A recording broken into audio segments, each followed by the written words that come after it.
Magandang araw po sa inyong lahat mga kababayan at welcome back dito po sa PNR at ito nga mga karibin natin breaking update. Hala, lagot mga general kumilos na humingi ng tulong. PBBM gustong palayasin, yan mga kababayan nagtatanong po. Yan mga karibin natin ang ating bibigyan ng komento ngayong araw na ito, pero bago natin simulan yan, sa mga hindi pa po nakapag-subscribe sa ating munting channel, please don't forget to subscribe at palike na rin po ng video ito. Maraming salamat po. At ito pa. At pasupport na rin na po mga kabayan sa ating kaibigan dito sa baba. Ito, Your News PH, nasa description po ang link ng kanyang channel. Subscribe nyo na rin po. Maraming salamat. At ito na nga, simulan na po natin to. Sawa na ang bayan ko sa magnanakaw na tao.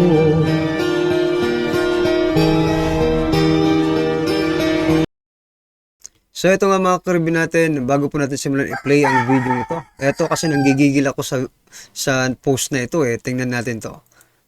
Ito pong akbayan, yung party list po ni Senator Risa Hontiveros, mga kababayan, no? May statement, diba? Nanggigigil tayo dito sa pagmumukhang to Basahin ko po ang sabi niya. Palakas ng palakas ang suporta ng mamamayan sa impeachment ni Vice President Sara.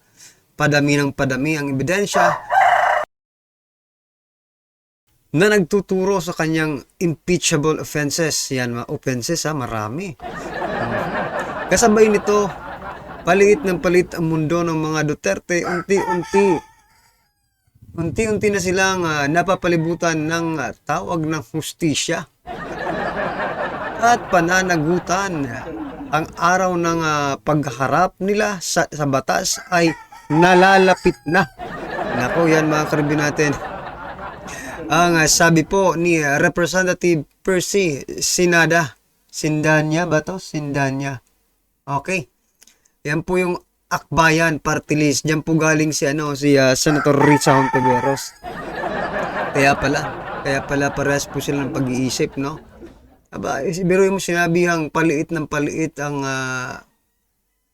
mundo ng mga Duterte sila nga itong inimbitahan ni President Trump, no? Saka wala silang problema sa China. Sino nga ng palit ang mundo. Sinasabi niya pa dito.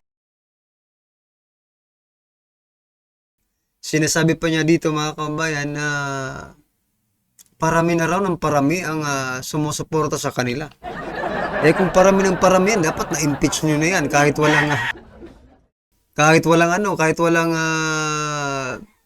di ba, mag-rally lang kayo dyan. May mag-aano na talaga ng mga impeachable, sinasabi mong impeachable offenses, di ba? Maghahain. Pero hanggang ngayon, ang dami nyo nang naghahain.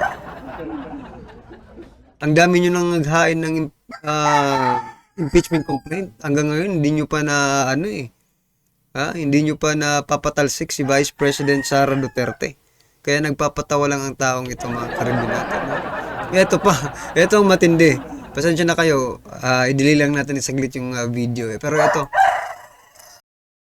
ito mga kababayan, Congress urged to impeach Vice President Sara Duterte within 2025. Yan mga kababayan. So plano talaga nilang i-impeach Vice President Sara Duterte, no? Pero ito, i-zoom in ko lang para makita nyo yung napapansin ko.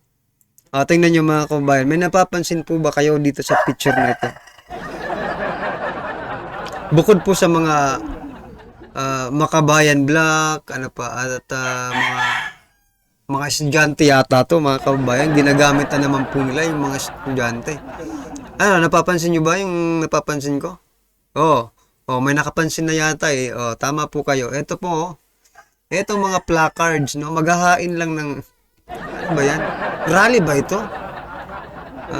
Ganyan kasi ninyo pinalalaki ang mga bata, Castro. Sino pa itong isang ito? Yan medyo ito kilala ito sikat ito. Yung iba hindi ko na ma-identify. Sa mukha na-identify ko to mga kababayan. Si Castro, no? Ganyan yung kasi pinalalaki yung mga kabataan. No? O yan, may placards na dala-dala kahit nandyan na sa opisina. Ano ba yan, rally? Sa kalsada ba yan? Ha? Hindi nyo ba masabi, mga pipi ba yan? Kaya nagsulat ng kanilang gustong sabihin. Pagsalitain nyo na lang, kawawa naman. Diba? What I'm trying to point out mga kabayan, ganyan po sila gumalaw. Yung galawan nila sa kalsada, diba? Sa kalye, yung parali-rali nila, yung mga placards na yan, diba? Alam natin yan eh. Diba? Diyan po nagsisimula yung pumupunta sa kabundukan. Kaya sana itong mga batang to, mga kababayan, no? Yung mga parents nila, yung mga parents po nila, nako po, warningan nyo po yung mga bata ninyo, pagsabihan nyo po, ginagamit po ni Castro at ng kanilang organisasyon. Diba? Yun lang po ang gusto kong i-point out, mga karibin natin. Bukod sa sinasabi nilang minamadali na nila yung impeachment kay Vice President Sara Duterte. Sa sobrang pagmamadali nyo, nadidili tuloy. Sa sobrang pagmamadali ninyo, apat na kayong apat na yata no? Yung impeachment complaint, pero hanggang ngayon wala pa rin. Ganyan ba kayo magmadali? Nako, inuuto nyo lang yung taong bayan, mga karibin natin. For your information, tumatakbo pala itong senadora, si Franz Castro. Alams na. Sa inadoro na natin to ilagay si Castro, mga karibin natin, okay? So, ito na. Simulan na po natin pakinggan, panoorin at bigyan ng komento ang video ito. Ito na po. Tanggalin natin ang Pangulo because malala na ang ating gobyerno. Yes, corruption. Hindi lang sa ngayon, pero mas malala ngayon. Ubos na ang kaban ng bayan. Naintindihan nyo ba yun? Bingi ba kayo? Bulag ba kayo? Tarantado kayo? 100 years old. Enrile. Fake Nancy Enrile.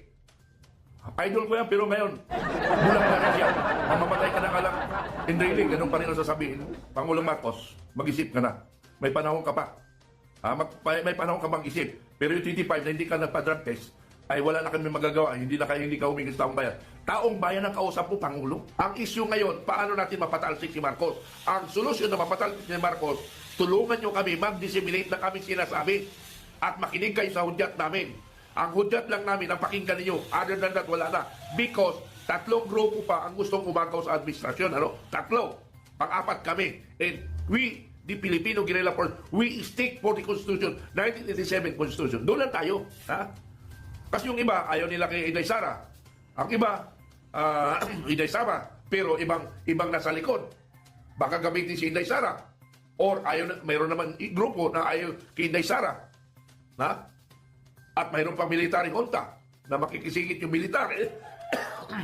Wala tayong susundin kung hindi Constitution. Ganun lang. Kasimple, we respect the Constitution.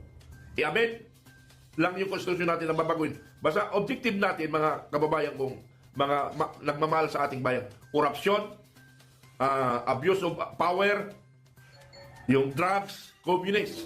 And that is our priority. Number one, i-resolve natin ang COMELEC. Ngayon, kung ayaw na pumayag i-dissolve ang COMELEC, for what? For what tayo mag-aalsa? The same as usual? The same side sa 1? The same side sa 2? Side sa 2? Ano nangyari sa bansa natin? Lalong lumulubog. Kaya nga, i-overhaul natin ang gobyerno. With the support of the Filipino people. Yun ang objective natin. Kasi nga, magpalit tayo ng administration. Magpalit tayo ng administration. Pero, ganoon pa rin. Ay putang ina. Hindi na kami magpapakamatay dito kung ganoon lang. Nangyari na kila Ronasan, kila General Ramos, kila Enrile. Nangyari na rin to kay General Reyes. Withdrawal of support. Nangyari, withdrawal of support, iyan pa rin. Ay, hindi kami papayag yan ni Supremo. Makikipagtandaan nyo yan. Pag hindi nasunod ang objective ng Filipino Guerrilla Force, hindi kami papayag. Kaya nga yung iba, takot sa amin makipag-cooperate kasi ayaw namin yung gusto nila. Ano yung gusto nila? Gusto nila hindi pa upuin si Inday Sara. Hindi kami pupwede.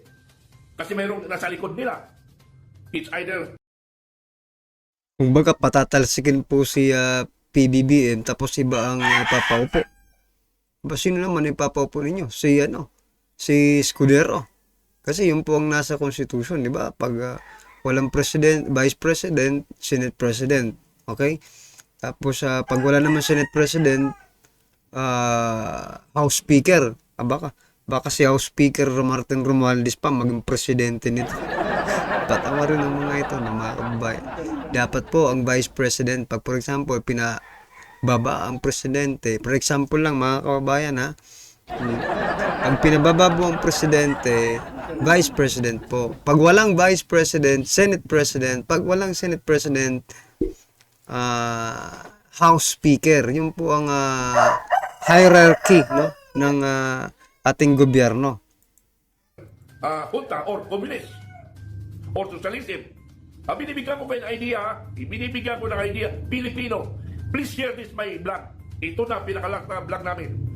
Share this vlog. Para makatulong kayo, hindi kayo puro dada kayo ng dada. Tumulong kayo, i-share nyo ito dahil may gustong umagaw sa power. Una, gusto nila maging socialism ang bansa natin. Pangalawa, gusto nila military junta. Pangatlo, gusto nila ng capitalism. We stick for constitution. Who is the successor? Is the vice president. Now, kung ayaw nila kay Inday Sara, hindi po pwede rin yun. Makipag-away kami. Ngayon, kung inilagay natin si Inday Sara, ibang nasa likod, makikipaglaban rin kami. Very clear tayo. Pwede rin yung sinasabi, no, mga kababayan, na capitalism. Kasi, naisip ko bigla, baka yung gagawin nilang pagpapatalsik, no, yung pagpapatalsik sa Pangulo, for example, kapag capitalism kasi, ang nasa likod yan, mga negosyante, di ba? Maybe they can provide the fund to make it successful, di ba? Alam naman natin kung sino po ang mga oligarko dito sa Pilipinas. Gigil na gigil rin po yan sa mga Duterte, mga kababayan. Gigil na gigil rin po yan. Kaya posible, no? Na yung mga lalabas sa tao, maybe it is funded by the capitalism or oligarchs, diba? At ngayon, magtatalaga yung mga oligarko. Ito, iniisip pa lang natin magtatalaga yung oligarko ng kanilang gusto maging presidente, yung magiging puppet nila, magiging tao-tauhan nila, yung magiging sunod-sunuran sa kanila. Hindi katapusan pa rin ng Pilipinas. Parang alipin pa rin ang Pilipinas, ang mga ordinaryong Pilipino. Parang hindi pa rin tayo lumaya sa mga magnanakaw ng ating bansa. Di ba? Parang ganun rin Kapag kapitalismo ang humawak, parang hindi pa rin tayo lumaya. Kasi gagamitin pa rin yung mga ordinaryong Pilipino, pagkakakitaan po nila. DFGF, open book tayo, open lahat yung plano. Pero sila, nakatago ang plano. Punyeta. Hindi tayo papayag. Yung mga plano nila nakatago. Nakausap na namin lahat yan sila. Nakatago ang plano nila. Pero gustong dumikit sa FGF, gagamitin yung power natin, FGF, tapos ngayon iba silang masusunod. Hindi pwede. Ang ating hangarin lang is mapaayos ang bansa. We must like Singapore. Yun lang objective namin ni Supremo. Wala nang iba. Walang korupsyon. Patayin lahat ang kurap. Ina. Sa bansa ko. Ganun ang aking prinsipyo ngayon. Kayong ay mga kasama ko, dalawa ngayon matay na naman. Bukas ba ang buhay ko para sa kapakanan ng sambayan ng Pilipino? Kayo, kung natutuwag kayo, hindi pa tayo gagawa ng tama? Tayo mga men in uniform personnel, we are in the service, we are fighting for the enemy of the state, and yet, natatakot tayo mayabang natin? Hindi wala tayong kamapang natin. Naging matapang tayo, may hawak tayo armas. Kami, lumalaban kami sa Supreme, wala kami armas. Because we only exercise our individual rights. Naintindihan nyo ba yun? Wala ba kayong karapatan? Ang dami matatapang, yan, basagulero, yabang dito, yabang doon.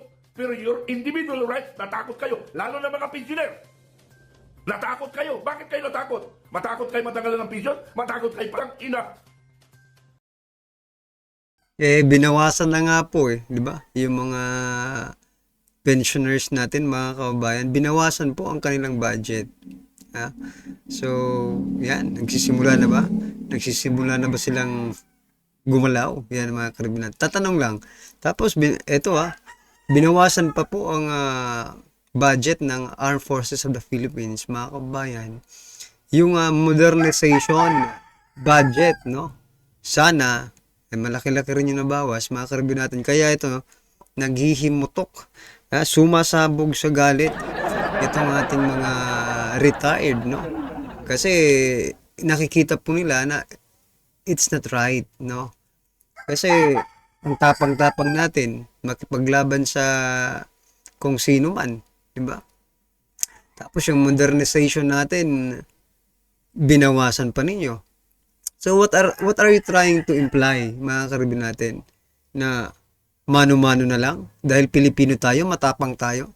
Hindi nga sa panahon po ngayon, mga kababayan, hindi na po uso ang puro tapang lang. Dapat gumagamit talaga tayo ng mga new technology. Kumbaga, kung dati, hard work napaka-hard work natin Talagang labanan, hard work. Ngayon, work smart na po tayo, mga kababayan. Matalinong paggagawa, no? Kasi hindi naman lahat na dadaan sa hard work. You have to be smart sometimes to be successful, di ba? O mahirap nito, mukhang ibinabalik ng gobyernong ito ang ating kasundaluhan sa pagiging, although it's part, hard work is part of their job, but working smart is better, di ba?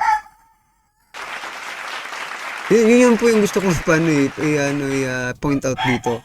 Dapat hindi lang puro tapang. Tapang is hard work, mga karibin natin. Working smart, using any tools, technology, to help them na ma-accomplish yung mission without any nang wala pong na casualties, kumbaga. Nasaan yung ating prinsipyo? Nasaan yung prinsipyo na ipaglaban natin ang ating bansang Pilipinas? Nasaan yun?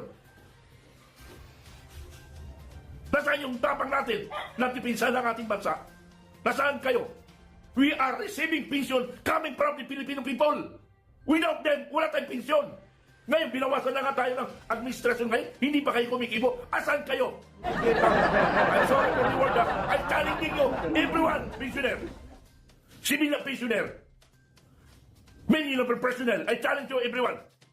Puro kayo tada, puro kayo. Buka-buka dito. Mayroon nabasa ko na, I support President Marcos Jr. Magandang ginagawa. Against kami doon sa mga MUP, ganyan-ganyan. Tarantado. We are only fighting our rights. We are only protecting our country. Naintindihan nyo ba yun? Ano ang kasalanan namin sa batas? Sige nga, tanungin ko kayo. Anong mali ang ginagawa namin? Tanungin ko kayo. Yung magrevolusyon, hindi. Kayo ang nag-distractor ng ating bayan. Kaya lang umaalma ang taong bayan. Hindi kami. Kami lang ay umaaksyon. Magis nyo? Wala kaming... So yan, mga kabayan, medyo talaga emosyonal at hindi natin masabi, talagang galit na galit si Sir, no? Dahil nga po yan, nakikita niya, mga karibin natin, nakikita niya po yung problema ng ating bansa at gustong-gusto niyang i-share sa ating lahat kung ano man yung gusto niyang iparating. Yun nga, no? Marami siyang i-share sa atin. Sana this could be used for dissemination ng ating mga kababayan, no? Sabi niya, i-share niyo itong balitang ito, ay yung vlog ko, sabi niya. Dahil maybe itong magpukaw sa damdamin ng bawat isang Pilipino. Diba? Wala na mga karibin natin, ano man po ang inyong opinion, reaksyon sa video ito, i-comment lang po sa baba. Para at least alam po ng ating mga kababayan ang inyong opinion. Maraming salamat po at mga kababayan, pa-support po ng ating kaibigan dito po sa baba. Yan, Your News PH, nasa description po ang link ng kanyang channel, i-subscribe niyo na po. Maraming salamat po. Sawa na ang bayan ko sa magnanakaw na tao.